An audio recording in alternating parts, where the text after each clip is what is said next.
If you enjoyed the channel and our video content and would like to support us, you can do this in a couple of ways.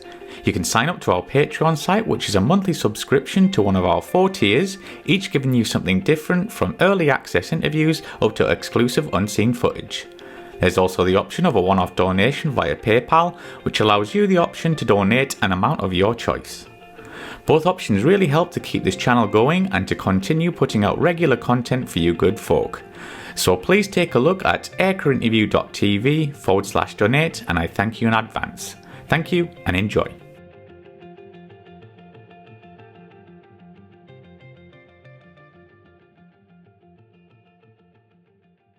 So Katrine, when did you become interested in aviation? Oh, probably from the time I was a young child. I had 2 interests growing up, and that was gymnastics and then wanting to fly airplanes like my dad had. So my dad was the 6th class to graduate from the United States Air Force Academy in 1965. Wow. And he went there because, his family didn't have a lot of money for college, right? Mm-hmm. So, and he was the oldest of 3 boys. Father had been on a sub in World War II. They had moved to Los Alamos, New Mexico after the war for my grandpa to take a job as a gate guard in that city. So there wasn't a lot of money. So by the time my dad was ready to go to college, he needed a scholarship and he was interested in flying airplanes and wanted to do that type of thing. So he went to the Air Force Academy and then immediately went to pilot training for F-4s and then immediately went to Vietnam. Wow. Yeah, he flew 100 missions over there. He doesn't talk a lot about it. He's the most humble person I've ever met. But he did earn a Silver Star and 2 DFCs, stayed in the Air Force for probably about 10 or 15 years after that, then separated to do family business. But once he got out of the Air Force, he still just loved flying. He absolutely enjoyed airplanes and flying. So he had a Cessna 210 when I was growing up as a child. So from early on, what I knew about my dad was that he flew airplanes. He loved airplanes. So that's just what I always wanted to do. Follow in his footsteps, I think, of course, because, as a kid, he was my hero. And I just thought airplanes were really neat. I think mostly the interest came, though, because my father had done it. And I got to see him with the airplane that he had, that Cessna, right? And they followed me around all my gymnastics meets. I would travel with the team, but the rest of my family, would fly in the little airplane, right, and come out.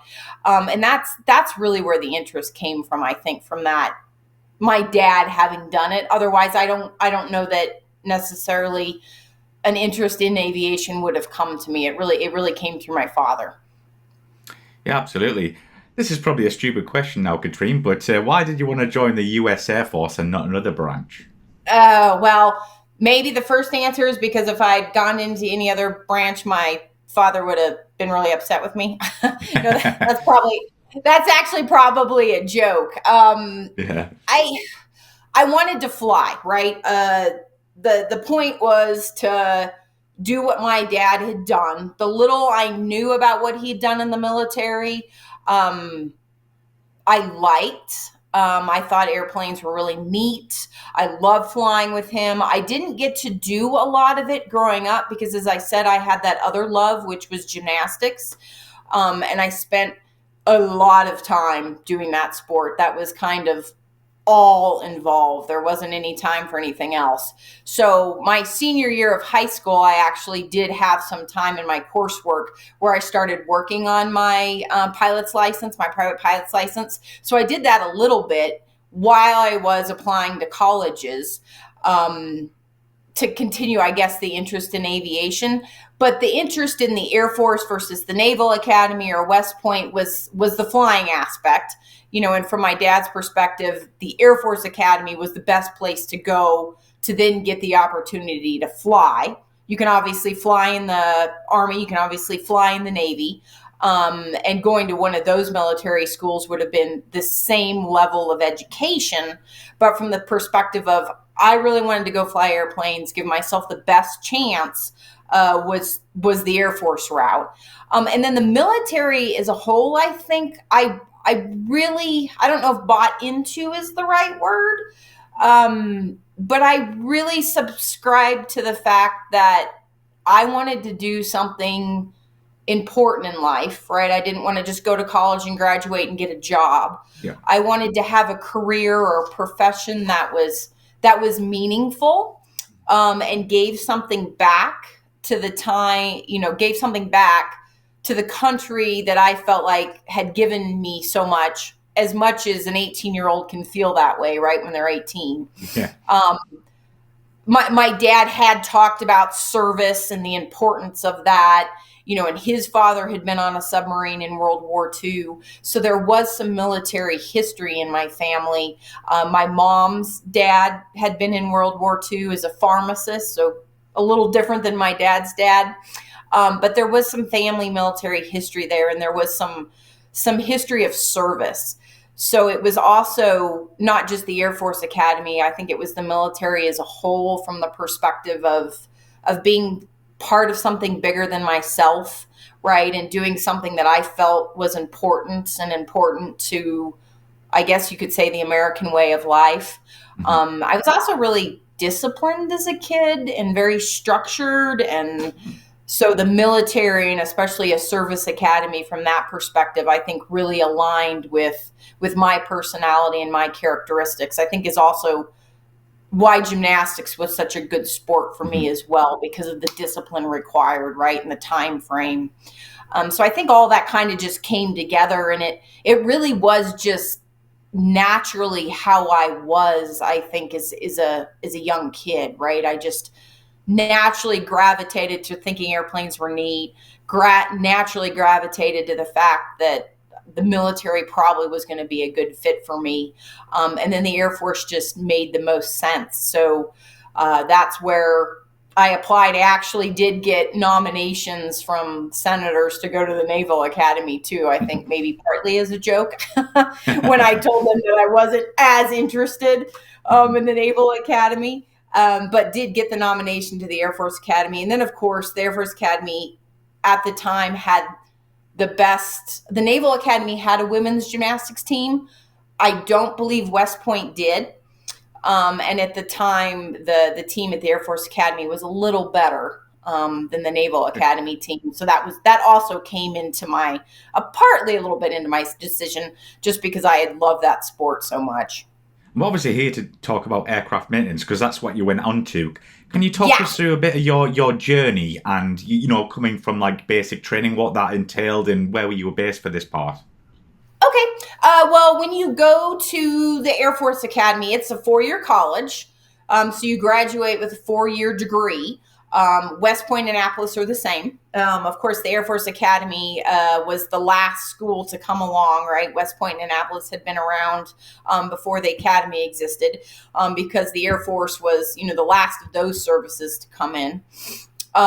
So you enter the Air Force Academy. Most of the students enter right after high school. So, I graduated high school in May of 96, and I was in processing at the Air Force Academy, which is in Colorado Springs, Colorado, by the end of June of 96.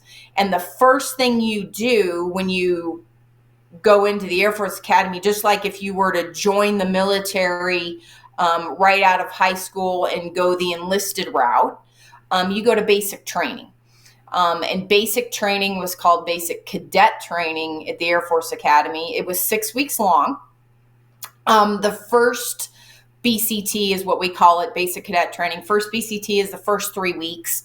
And you spend those weeks actually on the campus or on the base proper of the Air Force Academy. And you're just doing the basics of focusing from military or from transitioning from civilian to military life, right? So you're learning military rules and customs and courtesies. The honor code is a very important thing at the Academy, of course. So you're talking about that. You're talking about Air Force history and heritage.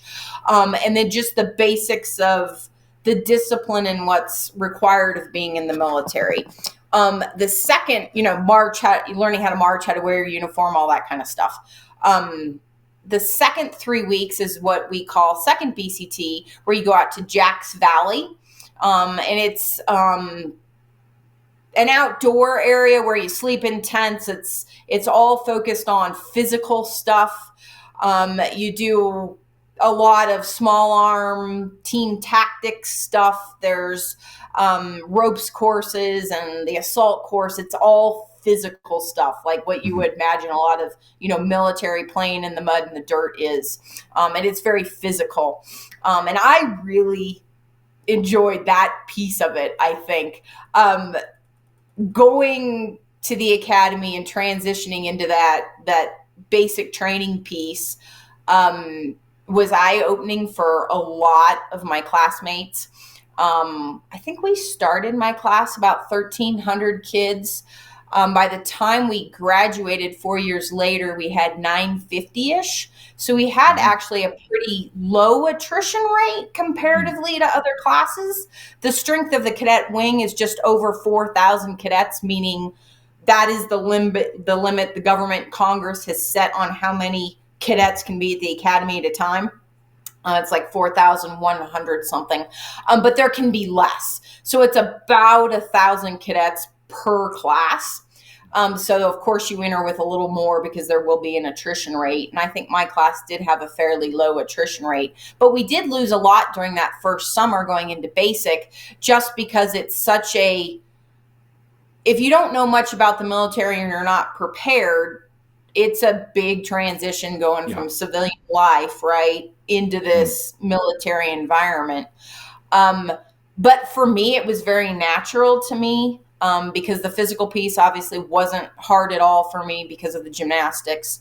And I think because of having done that hard, difficult sport, I was so used to being yelled at and held accountable, right? And made to do difficult things that basic training really wasn't too difficult for me or much of an adjustment. So after those 6 weeks during the summer, you get recognized into the cadet wing if you make it through basic and don't leave the school, which of course we had a lot of my classmates that decided this isn't for me and they left. But then you make it into the cadet wing and you start the academic year, your freshman year, your 4-degree year, around August. And then you just like a normal college, you start all your courses and go through your first year of school with all the added military stuff to it, right? That goes along with being at the service academy. It's not just basic training and then all the military stuff stops and, you're in college. It's the military aspect of it, the leadership development piece of it is the entire 4 years you're at the school. And you don't actually select your career field. That process starts your junior year or your 2-degree year at the academy. Yeah.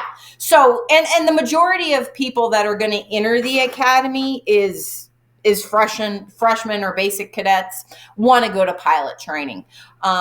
Overwhelmingly, the vast majority of kids or officers or whatever you want to call it when you graduate from the school there, want to and do go off to pilot training. So that was my plan. That's what I wanted to do. And all that kind of changed my junior year when I found out I was too short to go to pilot training. Oh, no. Yeah. So that I think was probably, that was kind of the second kind of hardest decision or kind of transition in my life, I guess. The first was just picking what school to go to, right? Do I really want to focus on the gymnastic piece or do I really want to do this aviation flying piece? So I'd pick that route. And then I get to my junior 2-degree year at the academy and I find out I'm too short to fly airplanes. My sitting height was the problem. Mm-hmm. I had entered pilot qualified because the physical to get into the academy wasn't as rigorous as the physical you go through your junior year, as you're getting ready to graduate. And if you're interested in pilot training, you go through a really big physical to make sure you're physically qualified to do that.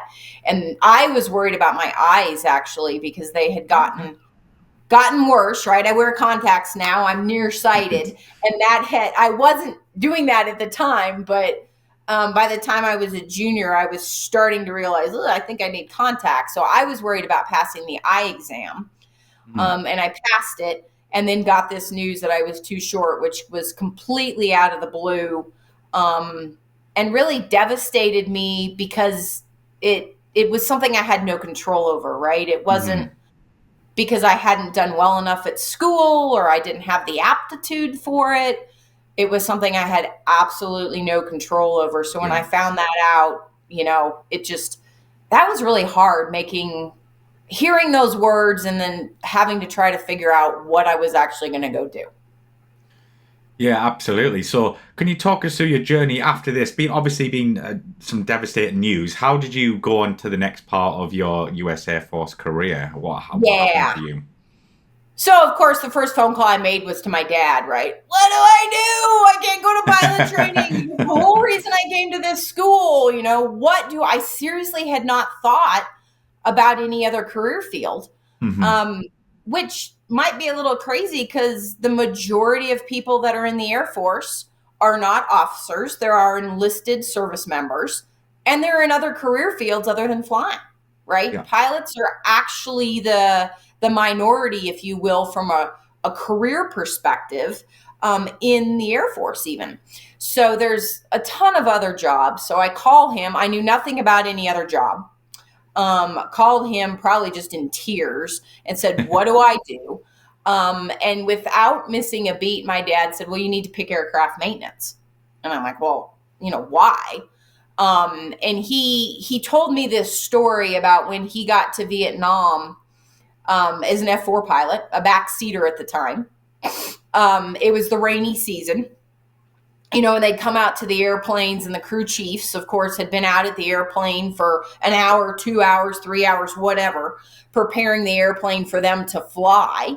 And a lot of times you'd get in the cockpit and things would be kind of wet and damp. And you'd need to get up to a certain altitude before your radios really started working and that type of thing. And my dad just realized that it wasn't all about the pilot. Sure, he got in the airplane and went and did the mission, but the mission started so much before that pilot came out to the airplane, right?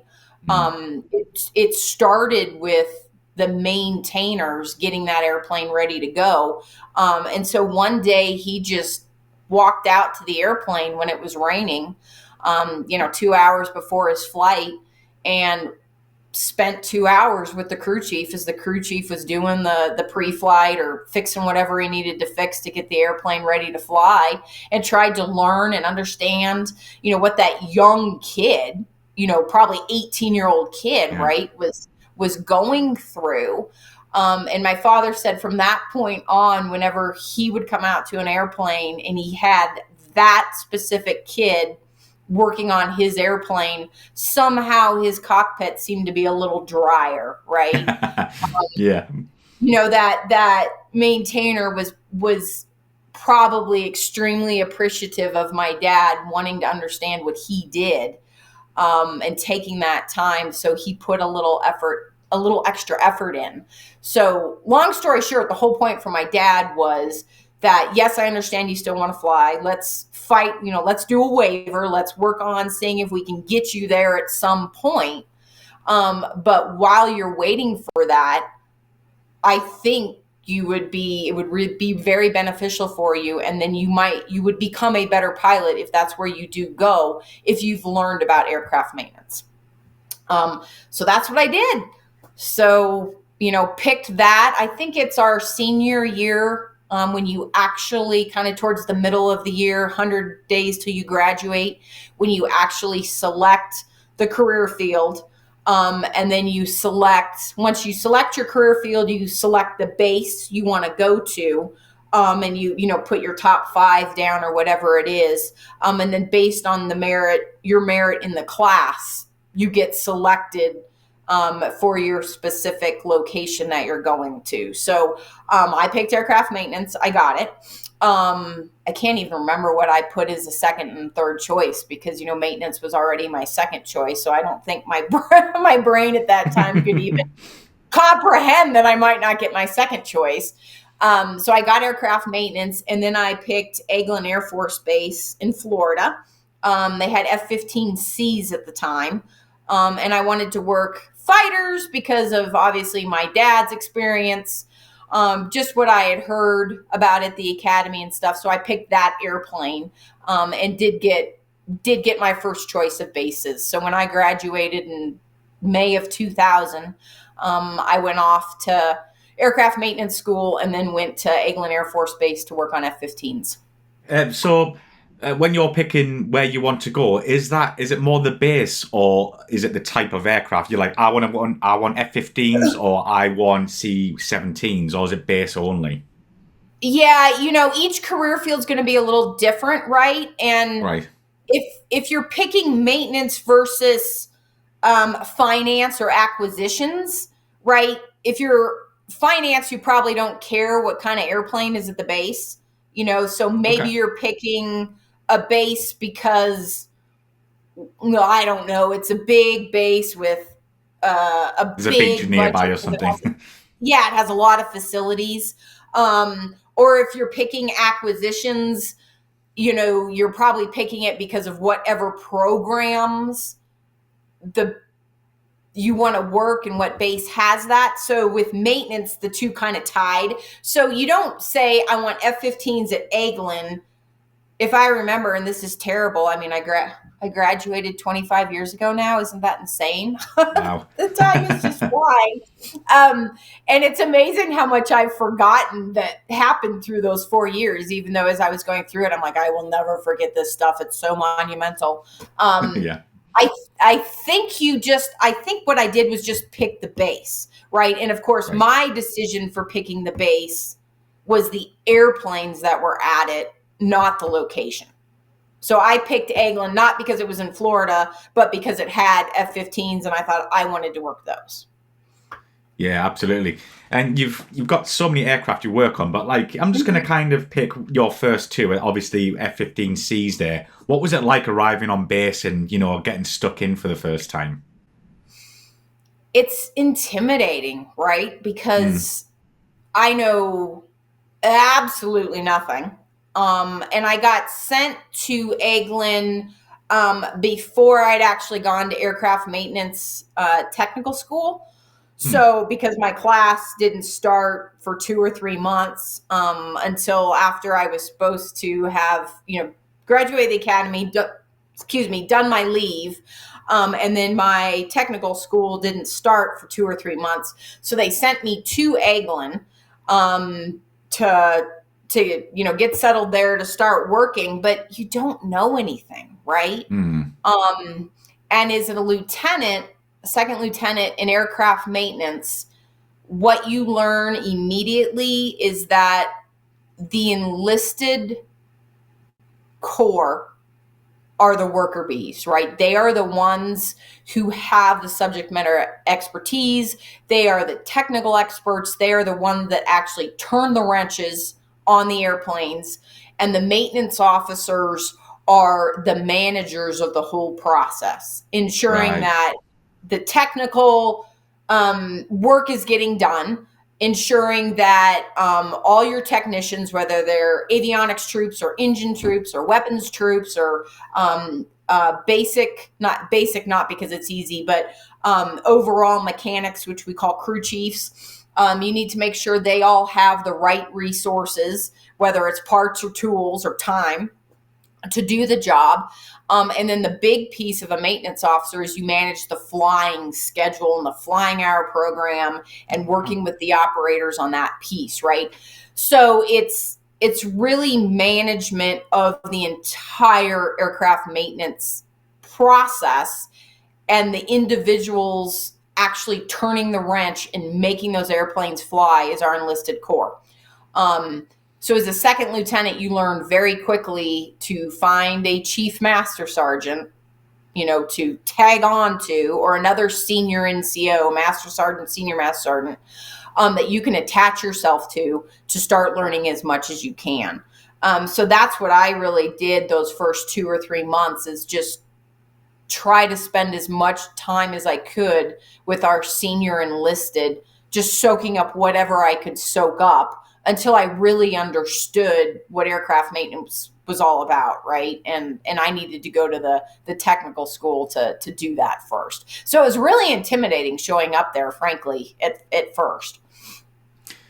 Yeah, so what was it like? Yeah, let's go back to aircraft maintenance training. What was that like? Was that intimidating as well, or did you just feel quite natural, like I can do this, this is all right, or was it intimidation there as well? Yeah, I don't think it was intimidation because you're in a class with, 10 other officers that are going to school to learn the same thing that you are. Hmm. At that point, though, for me, I was still trying to get into pilot training. So I was still working through Right. the waiver process, right? And I was still hoping that eventually that's where I would end up. So, as I look back on it 20 years later, I feel like I wasn't as focused um, and as maybe involved with the school as I should have been or Mhm. could have been, right? You look back on your life and you always think of things you do differently or things you might want to do over. And not that I did bad in the school at all Yeah. or that I didn't learn what I needed to learn.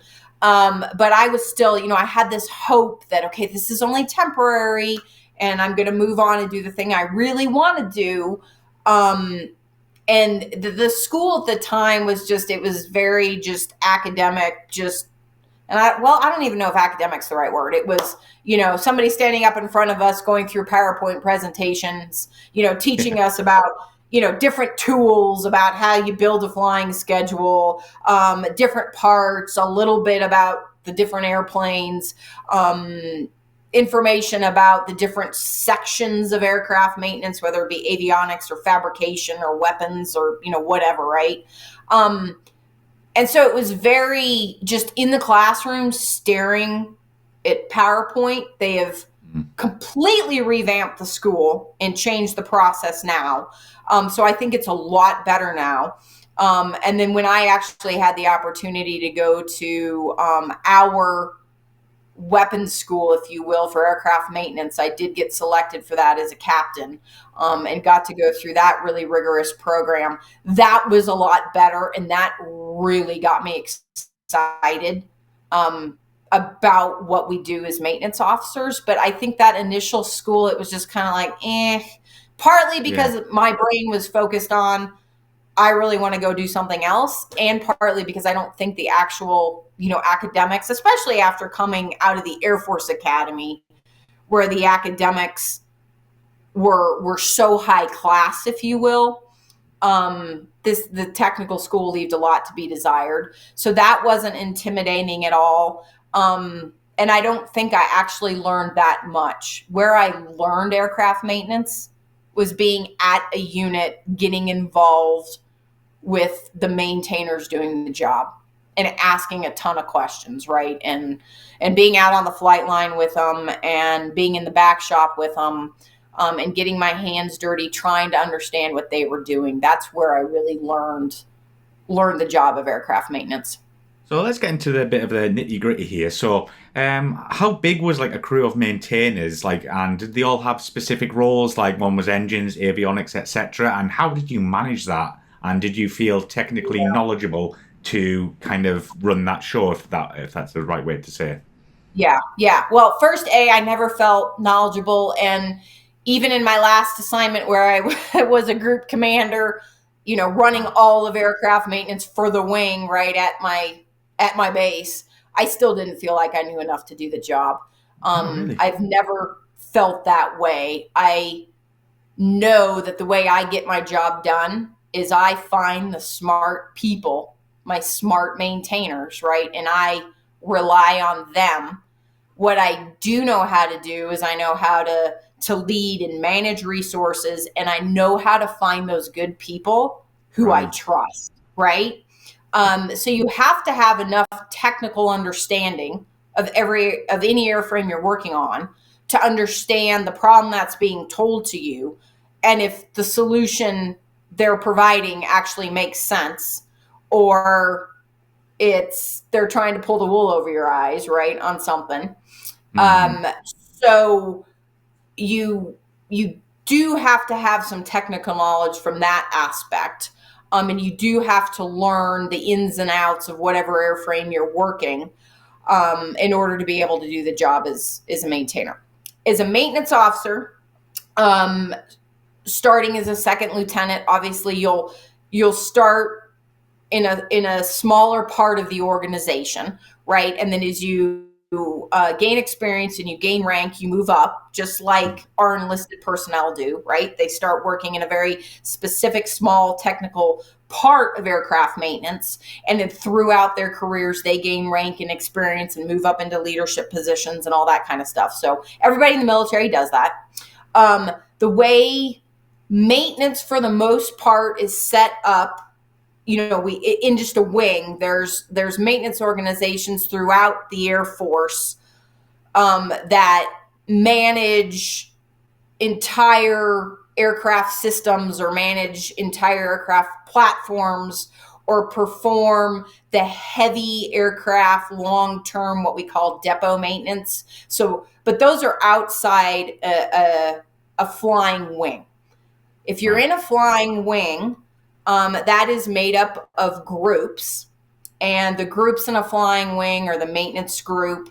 Now they're looking at restructuring wings, but it hasn't taken effect in the entire Air Force yet. So we'll just talk about it from the perspective of how it's been to now. So in a wing, you have, the maintenance group, you have the flying group, you'll have a medical group, and you'll have a support group, usually as a structure of a wing.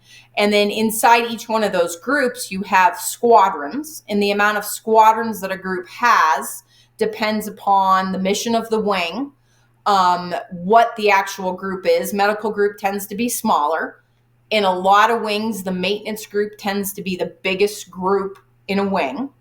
And then the ops group, the squadrons inside there, depend upon how many airplanes you have, and do you have one type of airplane or do you have two MDSs? Like when I was at McGuire, we had C-17s and KC-10s. So, the ops group had two flying squadrons, and inside the maintenance group, I had two aircraft maintenance squadrons, because you had inside the maintenance group, you have flight line maintenance. So the maintainers that work on equipment, on flight line, one level maintenance, if you will, on whatever airplane you have.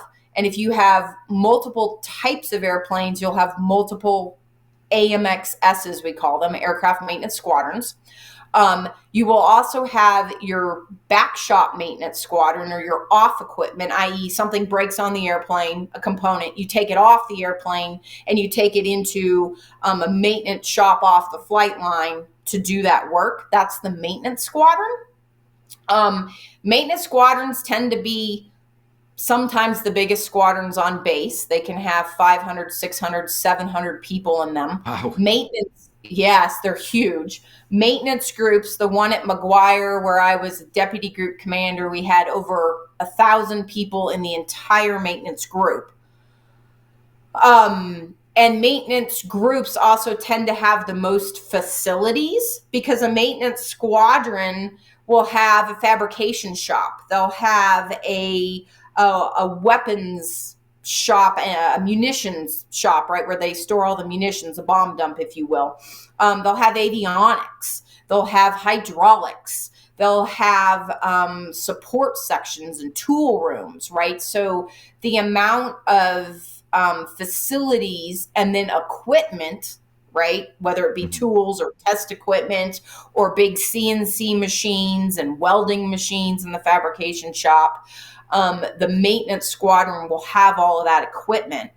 And then the maintenance group also has what we call a maintenance operations flight. It's still really a squadron, but they call it a flight now from manning perspectives, just because we don't have the amount of maintenance officers we need to have. So they decrease it from being a squadron to being a flight. Anyway, it falls under the maintenance group commander. And that's where all of the maintenance training is planned and organized. Because, of course, if you've got all these technicians and all of these different specific maintenance career fields, they have a training plan and a career progression. So you have to follow that training program. They also manage the maintenance scheduling and flying scheduling with the operations group.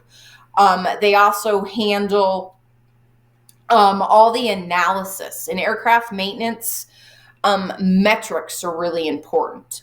You watch all types of metrics on the airplanes, how many times they're braking, what they're braking for. Are you waiting for supply parts for a long time? Are you can't get parts out of the supply system, so you have to take them off another airplane that you have at the unit, and we call that cannibalization. Some units have what they call can jets, where you'll take a jet down for 2 weeks and pull parts off of it to put on other airplanes, and then you'll build the airplane back up to manage the supply system because you're not getting parts enough. You're also tracking metrics on how well you're planning the flying schedule and then actually flying to the flying schedule, i.e. not deviating from it. When you deviate, why you're deviating, right? So there's all these metrics that you track because they tell you how successfully you're performing maintenance. So then how successfully you can do the mission of that wing, the flying mission of that wing, and then the health of your airplanes, right? Because you're concerned not just with how the airplanes can fly today, but the long-term health of your fleet and managing that over the long run. Yeah. So that's what that MOF organization does, that a lot of the paperwork, the behind the scenes stuff. And then another really big aspect of an aircraft maintenance group is what we call quality assurance. And that's a staff function with maintainers in it, but their whole job is to watch the quality of maintenance being performed in the group.